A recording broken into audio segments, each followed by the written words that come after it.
Sobat Maestro, sesaat lagi kita akan mendengarkan program acara Renungan Hari Sabat bersama Advent Vision Media Ministry yang dibawakan oleh pendeta.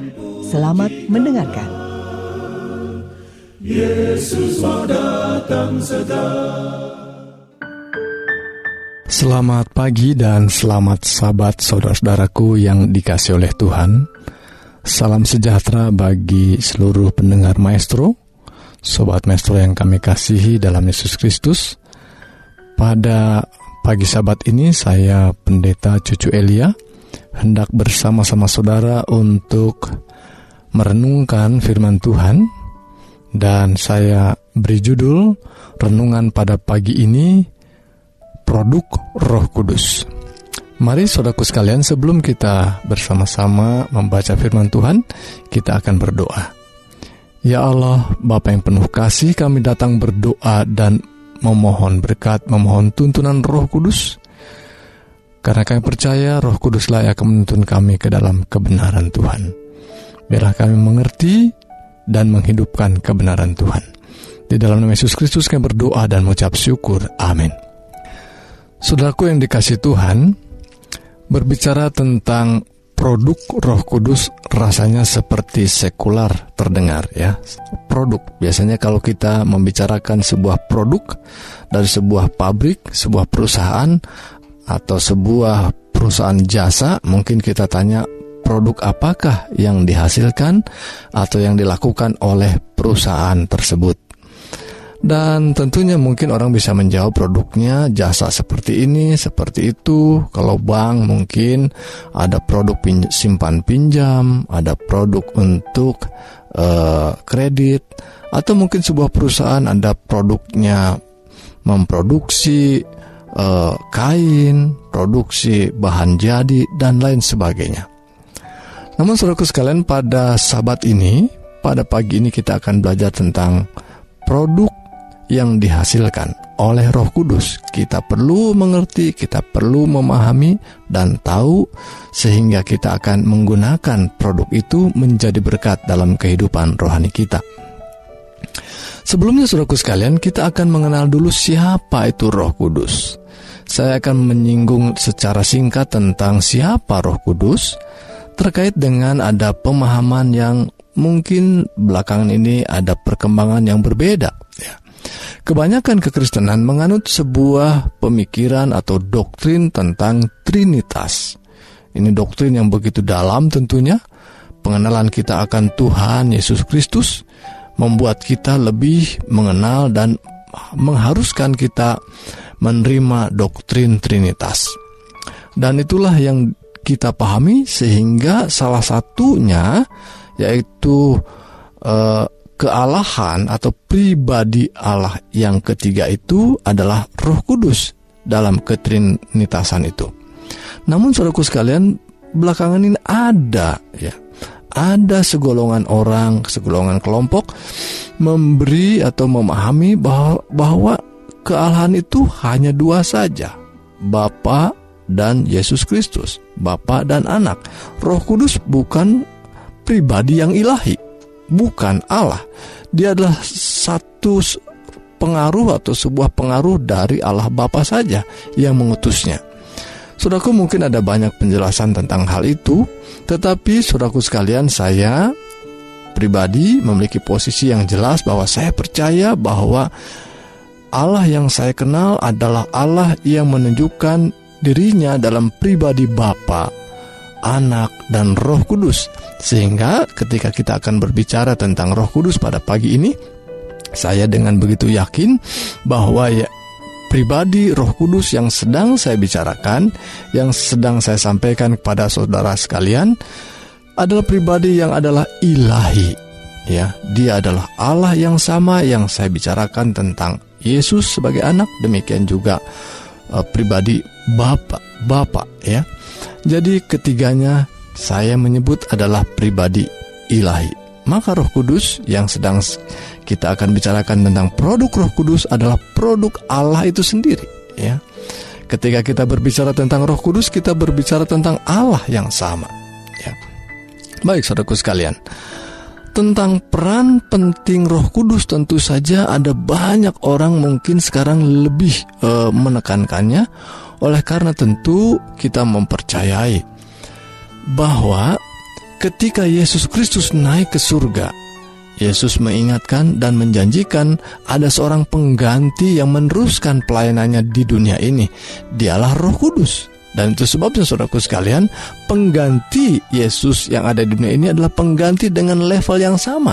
Itu sebabnya kita percaya Roh Kudus yang ilahi. Dan sejak Yesus naik ke surga, peran Roh Kudus itu menjadi jauh lebih penting tentunya, karena pribadi Yesus tidak lagi hadir di dunia ini secara fisik. Maka saudaraku sekalian, hubungan umat-umat Tuhan, hubungan murid-murid Kristus Yesus sejak Yesus naik ke sorga, maka mereka harus memiliki hubungan yang akrab dengan Allah, yaitu melalui kehadiran atau hadirat Roh Kudus itu sendiri. Maka umat-umat Tuhan sekarang harus lebih dekat lagi, harus lebih merasakan lagi hadirat Allah di dalam Roh Kudus. Maka perannya begitu penting pada waktu Yesus naik ke surga. Demikian juga sekarang. Demikian juga pada waktu menjelang kedatangan Yesus yang kedua kali. Kita tahu dengan berbagai tanda yang Tuhan berikan melalui kebenaran firman Tuhan yang dipaparkan oleh Yesus sendiri, bahwa memang ketika kedatangan Yesus Kristus yang kedua kali itu begitu dekat, maka peran Roh Kudus itu begitu amat penting, karena dialah yang memberi kekuatan, kesanggupan untuk umat-umat Tuhan menghadapi setiap problema, tantangan yang begitu berat, bahkan aniaya yang terjadi kepada umat-umat Tuhan. Maka peran Roh Kudus begitu sangat penting di dalam kehidupan umat-umat Tuhan pada waktu kedatangan Yesus yang kedua kali. Nah, kemudian saudaraku sekalian, ada hal yang juga penting dibicarakan tentang peran penting Roh Kudus ini dalam kehidupan rohani jemaat. Sering kita berpikir atau mempertanyakan hierarkinya mana yang lebih penting. Apakah Allah Bapa, Allah Anak, atau Roh Kudus? Saudaraku sekalian, sekali lagi saya mengatakan bahwa berbicara tentang salah satu di antaranya, kita berbicara tentang ketiganya. Ya, karena tidak mungkin dipisahkan di dalamnya. Kita melihat pelayanan Yesus yang diutus oleh Bapa juga didukung, ya, diurapi oleh Roh Kudus, dan berbagai pelayanan mujizatnya juga oleh kehadiran Roh Kudus. Itu sebabnya berbicara salah satu, kita berbicara keseluruhannya. Maka tidak ada hierarki di dalamnya, saudaraku sekalian. Sekalipun mungkin ada istilah mengutus atau ada yang diutus, ya. Namun ada satu hal lagi terkait dengan hierarki. Nah, Roh Kudus ini adalah hal yang perannya begitu penting sekarang ini. Maka sebagian umat Tuhan berpikir bahwa kita harus lebih mendengar Roh Kudus. Pendengaran atau bisikan Roh Kudus itu haruslah menjadi hal yang paling penting dari segala sesuatu, ya. Mendengar suara Roh Kudus adalah hal yang jauh lebih penting dibandingkan segala sesuatu, termasuk akan produk-produk Roh Kudus lainnya. Nah, ini yang saya ingin garis bawahi. Produk Roh Kudus itu apa saja? Nanti kita akan lihat beberapa ayat firman Tuhan. Namun saudaraku sekalian, bila mana kita hanya ingin mendengar bisikan Roh Kudus, tetapi kita lupa bahwa ada banyak bisikan roh yang lain yang mungkin tidak sesuai dengan kebenaran firman Tuhan. Sehingga saudaraku, kita perlu mengenal produk-produk Roh Kudus itu. Nah, mari saudaraku sekalian, kita akan melihat tentang produk Roh Kudus yang pertama. Roh Kudus yang telah dinyatakan oleh Yesus akan menggantikan pelayanannya ketika Yesus naik ke sorga, maka Roh Kudus jauh lebih berperan pada waktu sekarang ini, ya. Dia dalam Galatia pasal 5 ayat 22 sampai 23 dikatakan, tetapi buah roh ialah kasih, sukacita, damai sejahtera, kesabaran, kemurahan, kebaikan, dan kesetiaan, kelemah lembutan, penguasaan diri. Tidak ada hukum yang menentang hal itu. Saya kira saudaraku sekalian, kita sering mendengar ayat ini, dan inilah produk Roh Kudus. Roh Kudus dapat memproduksi ini di dalam pribadi-pribadi umat-umat Tuhan. Dan tentu saja ini sebagai ciri daripada seorang yang sudah dilahirkan oleh Roh Kudus, ya, dilahirkan oleh Roh. Mereka dapat menghasilkan, yaitu buah Roh tadi: kasih, sukacita, damai sejahtera, kesabaran, dan lain sebagainya. Inilah produk Roh Kudus yang kita harus miliki, karena ini sebagai ciri daripada umat Tuhan yang berkarakter yang dihasilkan oleh Roh Kudus. Saudaraku, kalau saudara belum memiliki buah-buah ini, ya, tentu saudaraku sekalian, kita harus mengusahakannya, karena ini adalah ciri daripada mereka yang sudah dilahirkan oleh Roh, ya. Jadi kita perlu melihat pribadi kita, apakah kita sudah murah hati, sudah sabar, sudah penuh dengan sukacita dalam hidup ini, penuh dengan kebaikan, penuh dengan penguasaan diri. Kalau belum, saudaraku sekalian, kita harus minta, karena Roh Kudus memiliki produknya, ya, memproduksi hal-hal ini, karena ini buah Roh untuk saudara dan saya. Yang kedua, produk Roh Kudus yang kedua adalah memberi karunia roh. Wah, ini apa bedanya ya? Karunia roh dengan buah roh. Tadi buah roh adalah ciri yang harus dimiliki oleh umat Tuhan, ya, tabiat yang harus dimiliki oleh umat Tuhan. Berarti sesuatu yang wajib tentunya. Nah, karunia roh adalah juga produk Roh Kudus yang lain, yang adalah pemberian juga diberikan oleh roh. Namun demikian, saudaraku, ada rupa-rupa, ya, ada rupa-rupa karunia pemberian roh itu. Dalam 1 Korintus pasal 12, juga pasal 14, kita akan menemukan karunia-karunia atau pemberian roh, ya. Mungkin dalam bahasa Inggris disebutnya spiritual gift, ya. Karunia, gift itu tentu pemberian atau karunia. Disebutkan dalam ayat yang keempat dan ayat ketujuh, saya ingin kutip untuk kita sekalian. Ada rupa-rupa karunia, tetapi satu roh. Ayat yang ketujuh, tetapi kepada tiap-tiap orang dikaruniakan penyataan roh untuk kepentingan bersama. Saudaraku, ketika kita membaca ayat demi ayat dalam 1 Korintus pasal 12, kita menemukan bahwa Allah melalui Roh Kudus ini mengaruniakan karunia-karunia roh. Inilah produk Roh Kudus, yaitu karunia yang berbeda kepada yang satu dan kepada yang lainnya.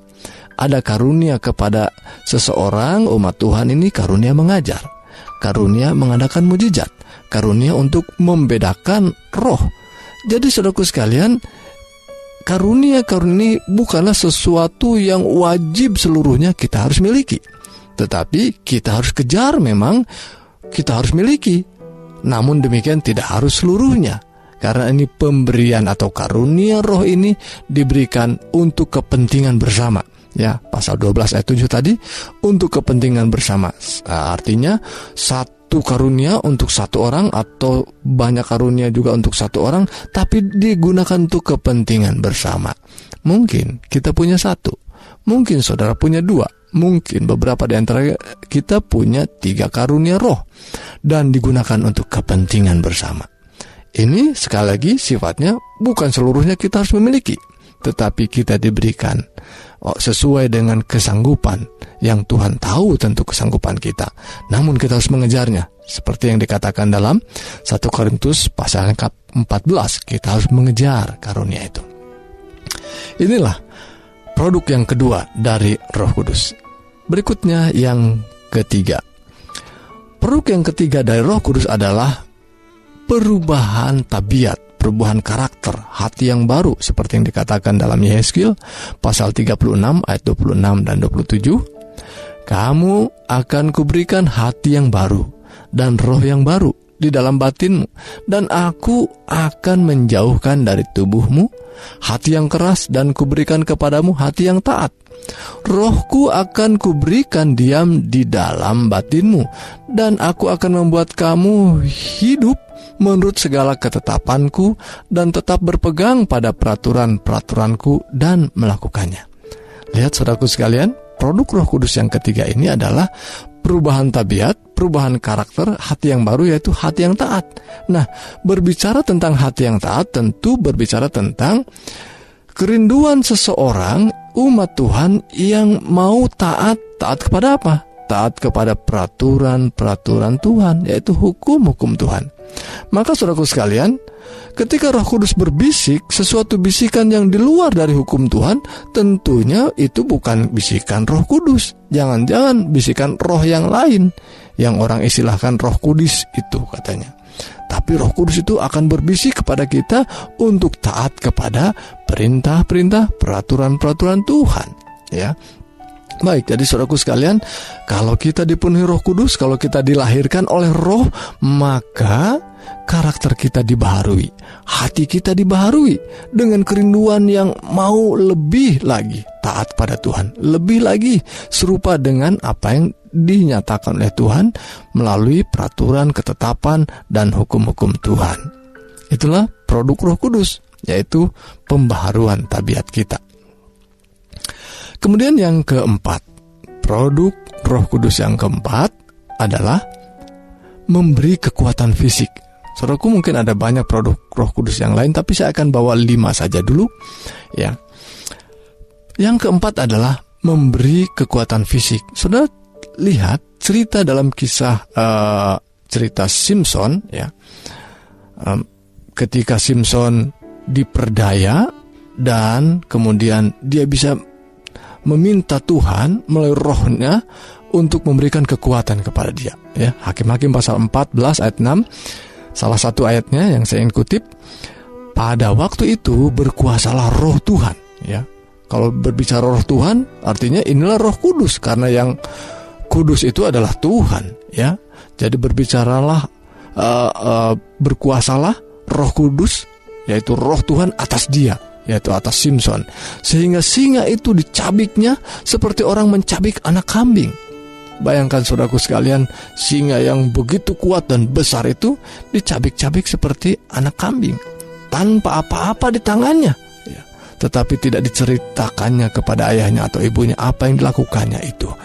Inilah produk Roh Kudus. Saudaraku sekalian, saya mungkin jarang sekali meminta Roh Kudus untuk memberi kekuatan fisik, ya, hanya meminta tuntunan, meminta bimbingan.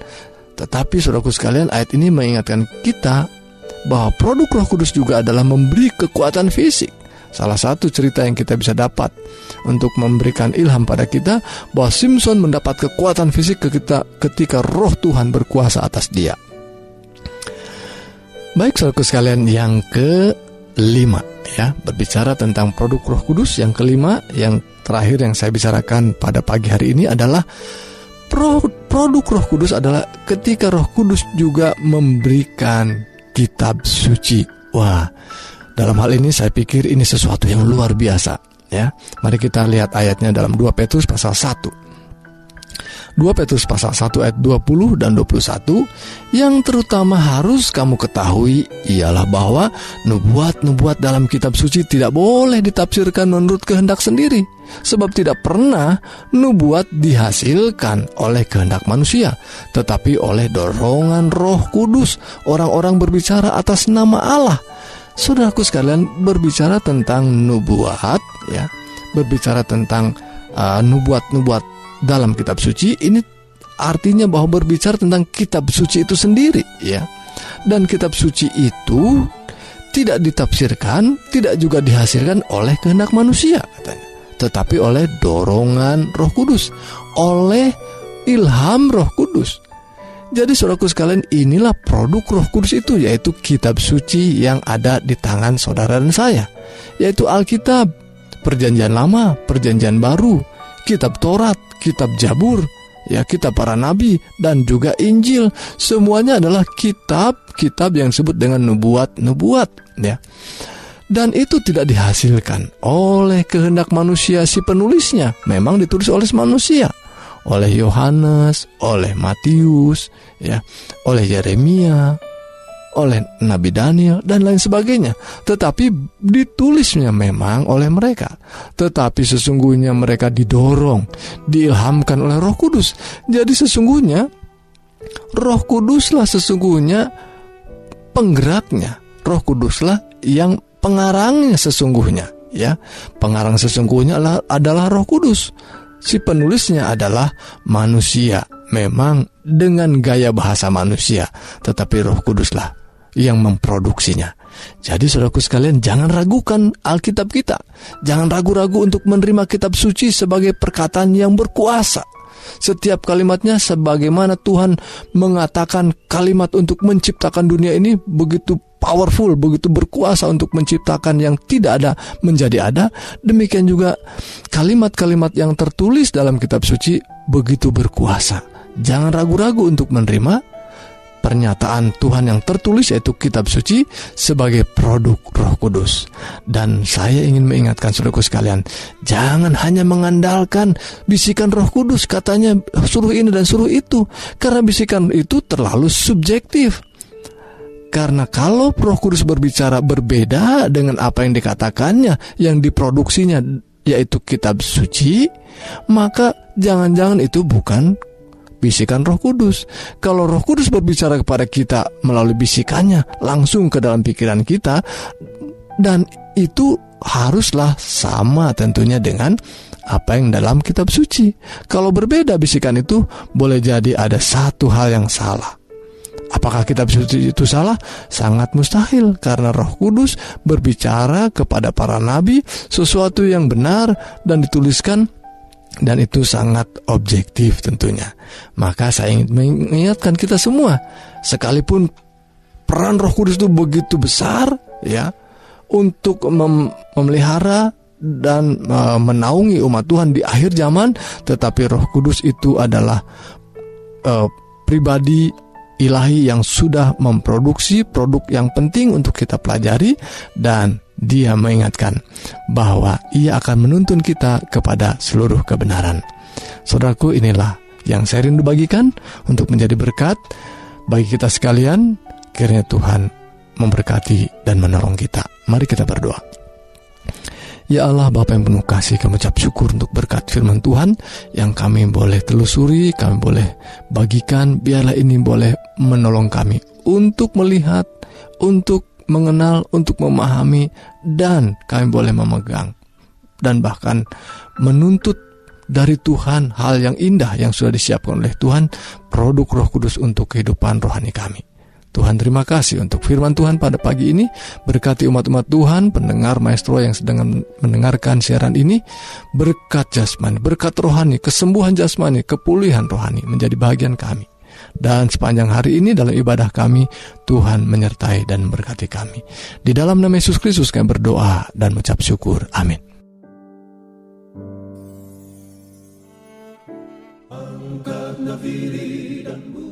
Sobat Maestro, Anda telah mendengarkan program acara Renungan Hari Sabat bersama Advent Vision Media Ministry. Untuk tanggapan pendengar, hubungi 087 888 777 689. Terima kasih atas kebersamaan Anda. Tuhan memberkati.